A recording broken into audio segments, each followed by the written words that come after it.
Hello family members, welcome back to my channel. আমি নেহা। আমার সঙ্গে নতুন একটি ব্লগে তোমাদের অনেক অনেক ওয়েলকাম। আজকে বেরিয়ে পড়েছি প্রিয় মানুষটার সঙ্গে। ও এসছে গতকাল, আর গতকাল কুটুনের সঙ্গে খুব ভালোই কাটিয়েছে দিনটা, আর আজকে বেরিয়ে পড়েছে আমার সঙ্গে।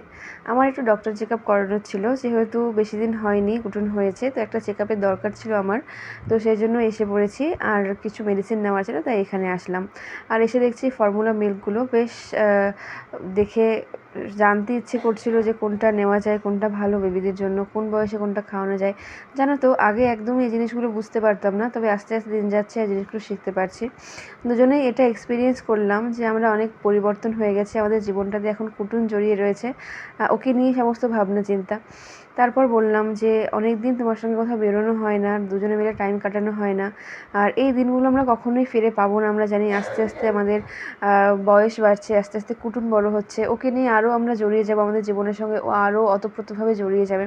তো সেই জন্য ভাবলাম যে একটু টাইম কাটানো যাক। আর কুটুনকে বাড়িতেই রেখে এসেছি মা আর ঠাম্মার কাছে, সেহেতু কোনো চিন্তা ছিল না। তো ওকে বললাম, ও দেখলাম রাজি হয়ে গেল। তো আমার একটা পছন্দের জায়গাতে ওকে নিয়ে আসলাম।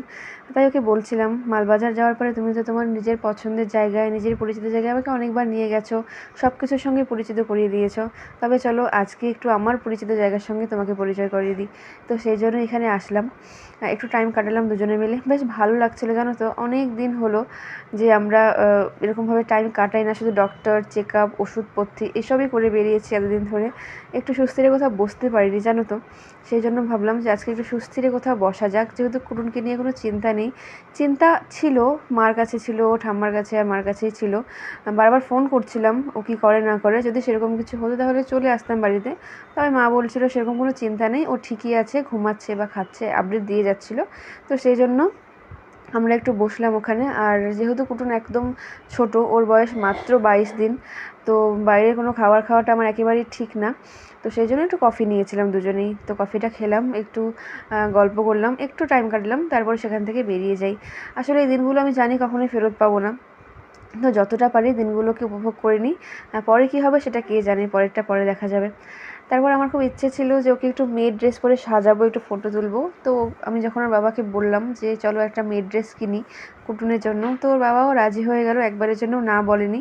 তো তাই আমরা মলে আসলাম, এসে ওর জন্য কিছু মেয়ের ড্রেস কিনবো সেই ভেবেই এসেছি। এবার উপরতলায় গিয়ে দেখা যাক কতটা কী সুন্দর রয়েছে বা কী ভালো ভালো পাই। তো দেখি যেরকম পাবো সেই হিসাবে একটা কিছু নিয়ে নেব। আর তোমরা আবার কেউ এটাকে খারাপভাবে নিও না যে ছেলে হয়েছে আমি কেন মেয়ের ড্রেস পরাচ্ছি বা মেয়ে সাজাচ্ছি, সেটা নয়। আমি বরাবরই চাইতাম যে আমার মেয়ে হোক, আর মেয়েদের ড্রেস প্রত্যেকটা জিনিস আমার খুব পছন্দ ছিল আগে, তোমরা আমার আগের ভিডিওতে দেখেছো হয়তো। তবে আমার এখন বিন্দুমাত্র দুঃখ বা আফসোস নেই যে আমার ছেলে হয়েছে, আমি খুব খুশি, ইভেন আমরা দুজনেই খুব খুশি। কিন্তু ওই একটা থাকে না মনের ইচ্ছা, আমি জানি বড় হলে এই জিনিসগুলো আমি কখনোই ফুলফিল করতে পারবো না, কারণ কি ও ছেলে, ও যখন বড় হবে কখনোই ও মেয়ে সাজতে চাইবে না বা মেয়ের ড্রেস পরতে চাইবে না, সেটা খুবই স্বাভাবিক। তো তাই চেষ্টা করছি যতদিন আমি পারি, যতদিন ও ছোট্ট রয়েছে ততদিন আমি যেন একটু নিজের ইচ্ছেটাকে পূরণ করতে পারি, আর ফটো আর ভিডিওগুলো করে রাখতে পারি, যেন পরবর্তীতে দেখে, বা আমিও নিজের কাছে স্মৃতি হিসাবে এগুলোকে রেখে দিতে চাই। তো সেই জন্যই ওর জন্য একটু ফ্রক নেওয়া। আর আমরা কী কী নিলাম সেটা বাড়িতে গিয়ে তোমাদেরকে দেখাবো। নিয়েছি, এখনও বিল করা হয়নি, আমরা ওই কিডস সেকশনটাতেই রয়েছে এখনও। আগে জানো তো, যখন মলে যেতাম তখন যে লেডিস কাউন্টারটা ছিল, লেডিস সেকশনটা, সেখানে গিয়েই আটকে যেতাম, কোন কুর্তিটা ভালো লাগছে, কোন শাড়িটা ভালো লাগছে, কোন টপস, কোন জিন্স, এসবের মধ্যে ব্যস্ত থাকতাম। এখন একবারের জন্য ওই ফ্লোরটাতে গিয়ে কিচ্ছু দেখিনি, বিশ্বাস করো। শুধু এসেই ওপরে উঠে গেছি কিডস সেকশনে, ওর জন্য জিনিস নিয়েছি, নিয়ে সোজা বেরিয়ে গেছি। আর একবারের জন্য মনে হয়নি যে এটা কিনি ওটা কিনি, শুধু মনে হচ্ছে কুটুনের জন্য আর কি কিনতে পারি। এটাই হয়তো পরিবর্তন জীবনের। মা হওয়ার পরে হয়তো এইসব জিনিসগুলোই, ছোটো ছোটো জিনিসগুলোও জীবনে ঘটে। তবে যাই হোক, আমার খুব ভালো লাগছিলো ওর জন্য কিছু কিছু জিনিস কিনতে পেরে। এখন আমরা বেরিয়ে যাচ্ছি মাথাভাঙ্গা থেকে, আর এর বাড়িতে চলে আসলাম।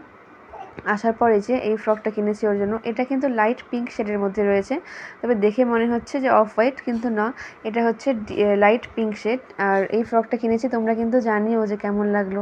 আর তারপর নিয়েছি এই যে ইনার টাইপের ফ্রকগুলো, এগুলো ফ্রকভাবে ব্যবহার করা যেতে পারে, আবার ইনারভাবে ব্যবহার করা যেতে পারে। এখন যেহেতু খুবই গরম, আর আমাদের এই সাইডটাতে অনেক বেশি গরম পড়ে, তো সেই জন্য এই জিনিসগুলো নিয়েছি যেন ওকে রোজ পরাতে পারি। আমার না এগুলো কিনে মনটা খুব খুশি খুশি লাগছিলো। তোমরা জানিও যে তোমাদের এটা কেমন লাগলো, আর হ্যাঁ, আমি কুটুনকে মেয়ে সাজাতে চাইছি, সেই বিষয়টা তোমরা কীভাবে দেখছো বা কীরকম লাগছে সেটাও কিন্তু জানাতে ভুলো না। আর তারপর এই যে রেড কালারের ড্রেসটা, এটা কুটুনের একটা দিদন এসে ওকে দিয়ে গেছে। আমি বাড়িতে ছিলাম না, তো উনি এসেছিলো, এসে ওকে দেখে এটা দিয়ে গেছে। মা আমাকে পরে বললো, তো ভাবলাম তোমাদেরকেও একবার দেখানো যাক, এটা কুটুন গিফট পেয়েছে। আর তারপর কুটুনের জন্য নিয়েছিলাম এই মরিসেন্সের টাং ক্লিনারটা। ও যেহেতু এখন ফিট করছে, তো সেই জন্য ওর জিভের মধ্যে হোয়াইট হোয়াইট কিছু জমে যায়, তো সেগুলো কাপড় দিয়ে পরিষ্কার করা যায় না, সেই জন্যই ওর জন্য এই টাং ক্লিনারটা নিয়েছি। আর তারপর অর্ডার করেছিলাম ফ্লিপকার্ট থেকে ওর জন্য এই হেয়ার কম আর হেয়ার ব্রাশটার সেট। বাড়িতে এসে দেখছি এটাও চলে এসেছে, মা রিসিভ করে নিয়েছিল, তোমাদের সামনে আনবক্স করে দেখিয়ে দিলাম। এটাও বেশ ভালো এসেছিলো, তো সেই জন্য এটা রিটার্ন করার কোনো ব্যাপার নেই, তা খুলে দেখিয়ে দিচ্ছি তোমাদেরকে, তোমরা দেখো। আর ওর চুলটা না জন্ম থেকেই অনেকটা বড় আর বেশ ঘন, সেই জন্য হাত দিয়ে গুছিয়ে রাখলে সেটা কখনোই গোছানো থাকে না। তো এটা একটা খুব দরকারি জিনিস ছিল ওর জন্য, তো এটা আমরা নিয়ে নিয়েছি, ভালোই এসছে জিনিসটা। আর সারাটা দিন কুটুনকে দেখিনি, মনটা না ওর জন্য খারাপ লাগছিল, মনে হচ্ছিলো বাড়িতে এসে ওকে করে নিয়ে নিই। তবে এখন যেহেতু একেবারে ছোট, ফ্রেশ না হয়ে তো ওকে করে নেওয়া যাবে না, সেই জন্য এসে ফ্রেশ হয়ে তারপর ওকে একটু কোলে নিয়ে নিয়েছি। আর যদিও আমি ফোনে শুনতেই পাচ্ছিলাম ও কী করছে না করছে, তারপরে ওকে দেখতে ভীষণ ইচ্ছে করছিল, তো সেই জন্য এসে ওকে নিয়ে নিয়েছি। যদিও ও কান্নাকাটি করে না, কোনো রকম সমস্যা ক্রিয়েট করে না, ও যেখানে রেখে যাব, যার কাছে রেখে যাব, ও সুন্দর থাকতেই পারবে। তবুও আর কি, মা হয়েছি, এই জিনিসগুলো এখন ফিল হয় খুব। আর এসে আমি ফ্রেশ হয়ে ওকে খুব সুন্দর করে আদর করছিলাম। তোমরা জানিয়ে ভিডিওটি কেমন লাগলো, চ্যানেলটিকে সাবস্ক্রাইব করে দিও। বাই।